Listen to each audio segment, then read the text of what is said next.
How much would you spend to make your debut novel unforgettable? Every writer dreams of creating an amazing book, a kind of book that readers just can't put down. But how much is that dream worth? For me, the answer was $1,026. In this video, I'm taking you behind the scenes of my debut novel's journey and revealing how I spent the money, why I made the investment, and whether it was worth every penny or a hard lesson learned. Let's dive in. The more I worked on my debut novel, the more I realized I was too close to the story. There were gaps I couldn't see, sentences that didn't quite hit the mark, and themes that felt underdeveloped. I knew I needed help. But the question was, where do I find it and how much would it cost me? By the end of this video, you'll know what to look for when hiring an editor and whether it's the right investment for your story. I used Fiverr, the sponsor of today's video, to find my editor. I decided to use Fiverr to find an editor because I've had success in working with Fiverr sellers on personal projects in the past. Fiverr has a large variety of professional freelancers at affordable prices to assist with any project you could be working on. If you've never used Fiverr before, you can check them out by using the link in my description. So after first testing the style and approach of 3 different editors, I found one editor who felt like the perfect fit for my story. So I handed over my entire manuscript to her, and just short of a month later, it came back fully transformed. I'll share what stood out to me in case it could help with your story as well. So my debut novel is broken up into then and now chapters, and she encouraged me to change the structure of my then chapters because I originally wrote them in present tense and she suggested I write them in past tense. And this made the pacing tighter, the story more engaging, and less confusing. She then highlighted themes I hadn't fully explored and encouraged me to revisit them for additional depth. And what felt like a bit of a bonus was her ability to take some of my wordy sentences and turn them into concise, punchy ones. She still kept the heart of what I was saying, but she made it shine in ways that I hadn't. I also appreciated her thoughtful questions, like when she pushed me to be more specific. She challenged me to dig deeper, and this made my writing stronger and more intentional. And another bonus, she kept leaving these amazing, encouraging notes like gorgeous or love this. And these gave me confidence to keep going, even when some of the edits felt a little overwhelming. The collaboration was truly incredible. She helped me see my blind spots without making me feel attacked. And it wasn't just about fixing things, it was about elevating my story to a whole new level. Her edits didn't just make my book better. I'd like to believe that her input also made me a better writer. And as I implemented her suggestions, I could see the transformation. My novel was becoming something I was just more and more proud of. I'll link my editor for you in the description should you be looking for somebody to polish your story. But on the odd chance that she's unavailable, I'm just going to walk you through some things that might help you find your perfect editorial fit.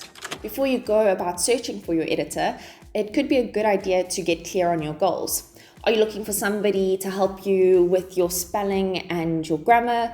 Or are you looking for a deeper edit? Perhaps you're looking for structural feedback or perhaps thoughts on your tone. Knowing this could help you decide what type of editor you want, whether it's a copywriter, a developmental editor, or a line editor. One of the best things that I did was send my work to a couple of editors before I found the one. And platforms like Fiverr are great for this because they have multiple editors that you can choose from, and all of these editors have little bios that you can read, and it could give you a good idea if they might be a good fit for you. But you could then send 2 to 4 chapters of your manuscript to them and see how they communicate back to you. How did they sound? Were they enthusiastic about your project? Did you like the type of edits that they gave you?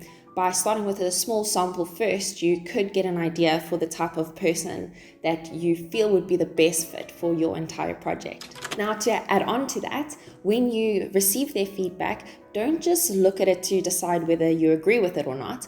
I would encourage you to look deeper into how they communicate. Do they understand your voice? Do they understand your story? And most importantly, are their edits adding to your story, elevating your story, or are they just making your story different? Okay, now editing can be really expensive, especially when you're looking at somebody editing your entire manuscript. And that's why I like the sample edits approach, because you can get a taste of the editors before you commit to one editor and before you overspend on something that you maybe didn't do enough due diligence on. So definitely do those sample edits. And also, just another point here is the most expensive editor doesn't always mean the best quality. So check out those reviews and look at how your editor responds to the sample work that you send out. And on the odd chance that you do decide to use an editor from Fiverr, they have kindly given my audience a discount of 10% if you use the code DREAMIT at checkout. I hope that helps. I asked myself the following 3 questions when it came to deciding whether I was ready to bring an editor into my world. And they were, number 1, can I afford an editor without putting too much pressure on my finances? Number 2, is allowing an editor's feedback on my story going to not only make it better, but also contribute towards me becoming a better writer? And number 3, am I ready to take feedback and to make changes? And I was lucky that I could answer yes to all of the 3 questions, and investing in an editor was honestly the best decision I made for my project. So if you're on the fence with regards to getting an editor or making an investment in your debut novel, I hope this video gave you some clarity and encouragement with regards to taking the next step. I will leave a video for you in my end screen that walks you through the detailed look of testing out 3 different editors, sending my sample work. So if you're in that space and you want to check that video out, you can look at that one next. Otherwise, I appreciate your time. I'll see you in a future video. Take care. Bye-bye.